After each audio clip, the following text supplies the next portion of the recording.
Well, hi, welcome to the Drum This Week. A very special Drum This Week because around about 4 or 5 weeks ago, I went off to San Francisco. A great pleasure to go to San Francisco to the studios of Metallica.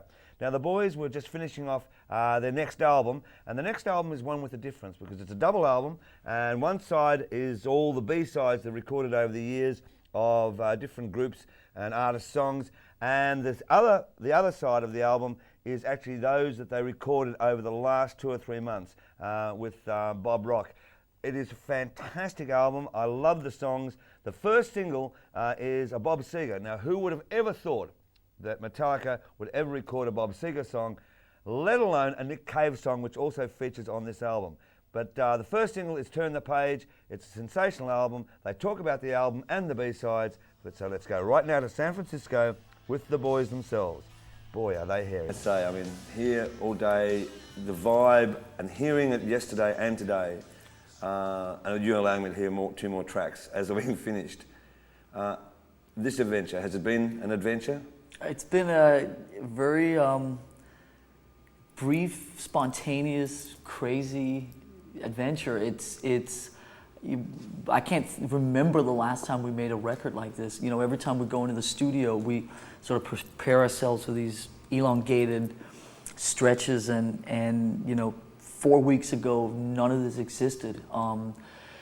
We made the decision over the course of the summer to make this record this fall, and over the course of the summer while we were on tour, we were sort of throwing ideas back and forth at each other about what songs to play and so on. But we played the last show of the tour in San Diego on September 13th, and we forgot to take any days off, so the next day we met over at Kirk's house. I know, you sit in the basement. Yeah, it's unbelievable. We met over in Kirk's basement, and we sort of sat there with our instruments and went, okay, now what?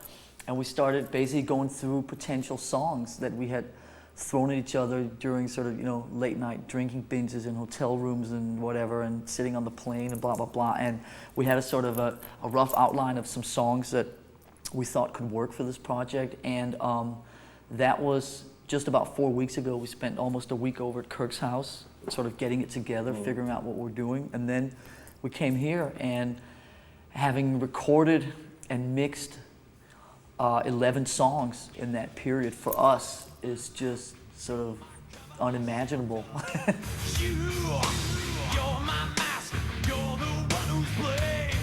When we first started as Metallica, we didn't have any of our own songs. We were playing cover songs from these more obscure kind of British metal bands that no one in California knew. So we had instantly had a set list. Right. We played them. We didn't tell them they weren't us. So who were you playing back then? Who were you playing? Well, we were playing Diamond Head, a lot of Diamond Head stuff. This band called Sweet Savage, another band just called Savage, Blitzkrieg. And slowly we started writing our own songs and kind of replaced the covers with our own. And when we first got Jason in the band, that was a good way to kind of break him in, you know, get in the studio, and instead of trying to write songs with him and all this really heavy kind of vibe, just play some cover songs and get a good feeling going. And so that first Garage Days really worked well. We took it off the market with the idea of doing this exact thing one day. Right. You know, adding to it and taking all the B-side stuff that people don't get in every country, you know. So it's a good collection.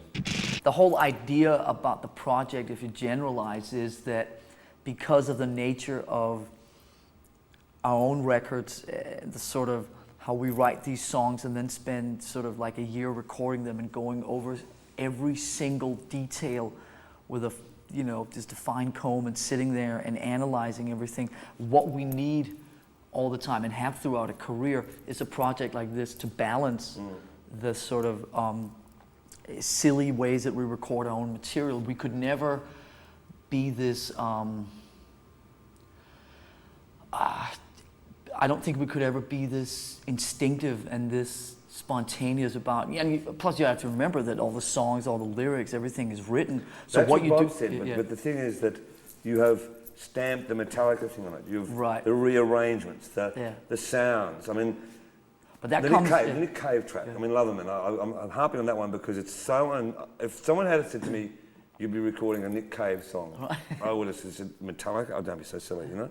I think that's what's so cool about Metallica doing cover songs, that is, it gives us a chance to go in the studio and have a different kind of fun than the sort of process of making our own records. And at the same time, I think now we're at the point in our career where when we used to pick cover songs and record cover songs in the early days, we would sort of stay more within our own territory, our own parameters, and sort of pick all these sort of obscure British metal songs and so on. But now we realized with this project that we could be, and wanted to be, a lot more adventurous in the selection, and for the first time also picking songs by artists that we tremendously respect, but that we could also take these songs and kind of alter them enough and make them our own. And I think that if you think of the territory that we cover between Discharge and the Misfits and Merciful Fate and Diamond Head, all the way over to Bob Seger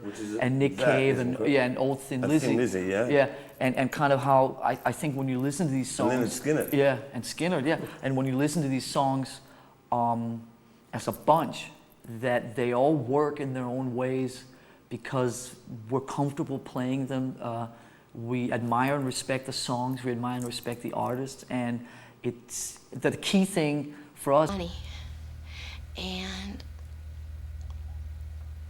And I can change my life, and I can be what society wants me to be, and I can raise my daughter just as good as anybody else can. I mean, Actually, I can't stand Bob Seger, and I've never met him, so nothing really against him. But every time, growing up, the radio just take them old records off the shelf. That's all I ever heard on the radio. It was like, play some, Aerosmith or something.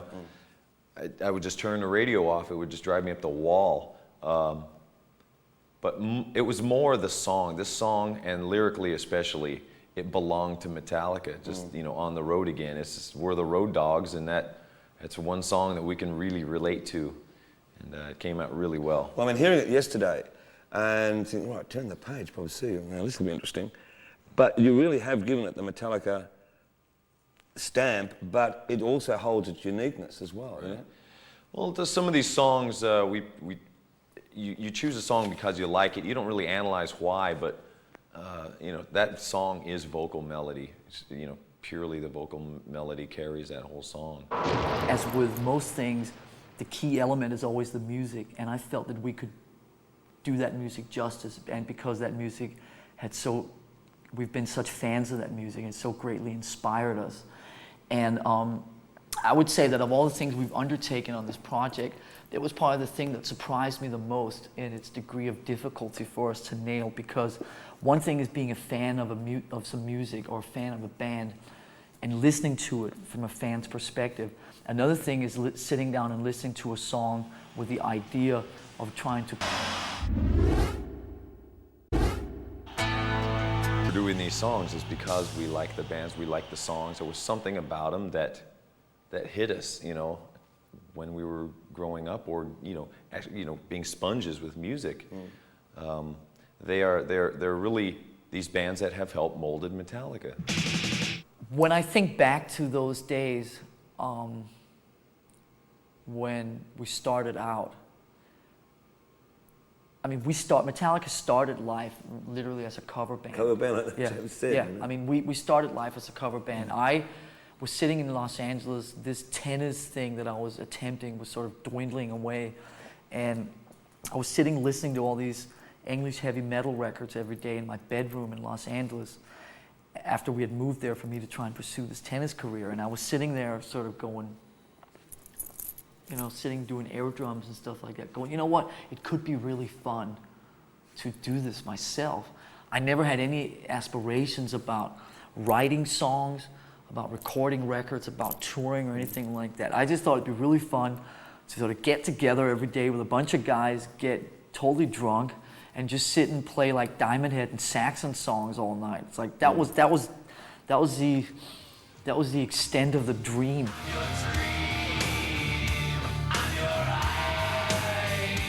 Denmark, way back, has always been notorious for loving heavy rock metal. I mean, way back, Has he ever talked to you about that, of what he liked? Oh yeah, his first gig, yeah, whatever, in 18, 16, when he went to go see Deep Purple, his dad put him in the little papoose and took him to the show or whatever it was.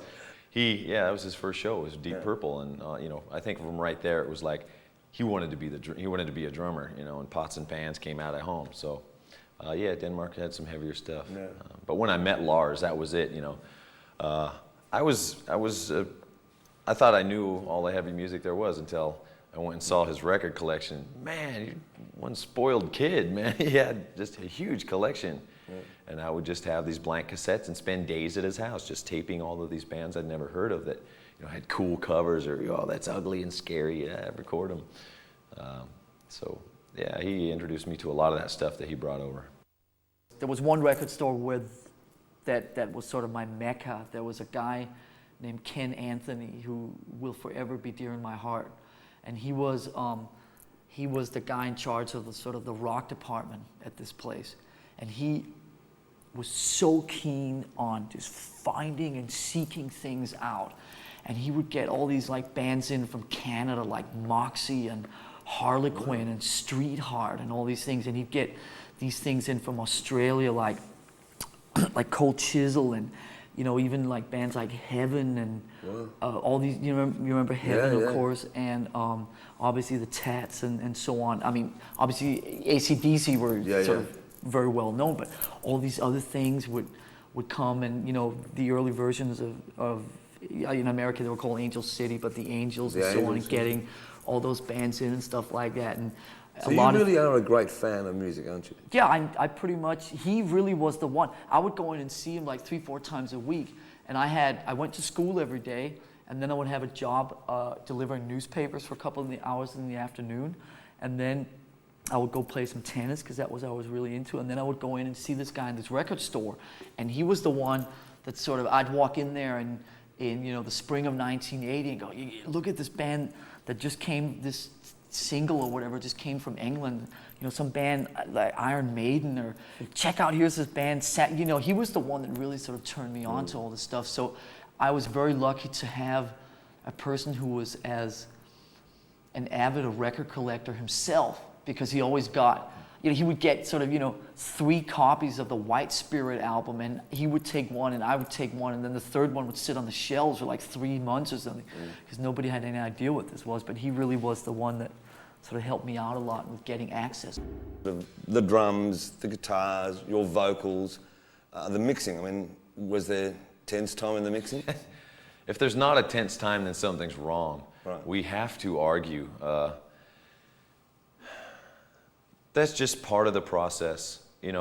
We'll talk about, this is going to be easy. We're just going to throw the stuff up. The bed tracks, everything sounded really good. And then we'll get in there, and the kick drum's got to come up, and okay, now the vocals, and you start butting heads, but we do kind of step on each other's toes. He'll talk about, wow, what's that guitar sound like, and I'll be saying, add some more room of the drums, and at the end of the day, we're trying to get it to sound as good as possible. And huge and fat, and it takes a few arguments, and we've been at it for 17 years, and we haven't drawn blood yet, so no stretchers or ambulances have shown up, so it's okay. Actually, the way I work, and I think as a person, which is probably relevant to this project, is that I have a tendency, my extremes are a lot probably further out than the rest of them. So when we're making our own Metallica records, I'm the one that's probably the most anal and sit there and really go through everything in detail. What I was keen on with this project was trying to go as far in the opposite direction as possible. And there were some things when we were recording stuff off the floor in this very room about 2-3 weeks ago, where it was like, hey, wait a minute, that sounds great as is, just the 4 of us off the floor or whatever, let's just leave it. And then I get kind of into a situation where one of the other guys, well, I just want to change a couple of my guitar things, or James wanted to re-sing some vocals or whatever. So I have a tendency to kind of swing more sort of extreme than the other guys, and I was quite keen on trying to preserve the moments that were created in this room instead of then sitting and sort of doctoring them up afterwards. But at the same time, I mean, making records and being in a band and choosing songs and recording songs and all that, it's really, I mean, the key thing is balance, and you have to find the balance that works within the unit. And I think we found that, and the fact that you said that we could sit here 3 weeks later and actually have a finished record is an amazing feat in itself. My name is Randy Staub, and I'm the recording engineer on the album, and I'm mixing one of the songs. What do you add to the Metallica sounds?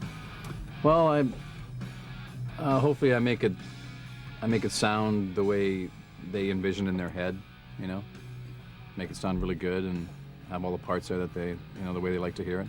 It's hard to work with Metallica? It's not too hard. It's a lot of hours, but you know, it's pretty good. They're nice guys. Tension's good for Metallica. We work good with that. You know, there's a calendar sitting in the other room that, you know, the X's are going off. You know, you got 10 more days, and that's really good for us. So that kind of steps us up a little, you know, kicks us in the ass a little bit. But as far as doing the drum tracks, it went a lot quicker. What I loved about this is we actually got a song, you know, actually 2 drum tracks in one day, you know, shock horror, and go in and recut, you know, fix some bass stuff up, go in there, fix a few guitar things, and then, you know, the thing's ready to sing. That was a lot of fun, working on it one song at a time instead of, you know, load and reload. We went in and cut, you know, whatever it was, 30 drum tracks at one time, and by the end of that, you'd forgotten, you know, what the song meant or, you know, what you were doing. So it's really cool to work on it one song at a time. Ugly word, but It's a word that we're very used to. Metallica does tour here and there. We've got to go to South America. We haven't been there on the Load or Reload tour. We're going to hit down there. We got a little project coming up the beginning of next year that's kind of a surprise and really fun that I think hasn't been done, at least from a hard rock type metal band. now mystery project next year. Well, sort of mystery. Everybody's just been grilling me about this. We're gonna undertake a project in April of next year that I can't give it away yet because we're just sort of going to announce it at a more appropriate time. And every interview I've done the last couple of months have asked me, and it wouldn't be fair to all the other 50 guys I've told, you're going to have to wait a couple of months. I mean, I'd love to break it to you, but, you know, and you know what, it's not anything sort of tremendously earth-shattering. It's something that's been done before by other artists and stuff like that, but it's a project that we have wanted to do for many years, and it's a project that it's just falling into place in terms of the right time. After that, we're going to start writing the next record, and we're going to hit South America, and then possibly some European festivals in the summertime. Then hopefully we got to get some more tunes out. We want to keep this thing rolling, getting more tunes out in a shorter amount of time. It's already been, you know, since we wrote Load and Reload, you know, about 3 years or more. So there's some, you know, it's already starting to backlog some of this, some of the riffs and ideas. What I was amazed when you toured Australia earlier this year, of how you all seem to enjoy yourselves so much on stage, and that audience. I mean, I saw it in Melbourne, I saw it in Sydney. Were just going off, you know, and they knew every song, all the new songs. They knew everything, you know. That does make you feel good when you're up there singing and they know your stuff. Yeah. Did you feel that? I mean, Oh, absolutely, absolutely. They really know how to let loose down there, and we love that. We get to play. Yeah, we get a good vibe, get a good feeling down there. We really dig it, and I kind of wish it was a little closer, but maybe that's why it's so cool. It's so. So the Metallica, check out the album. It's called Garage Inc. And I'll tell you what, it's really worthwhile.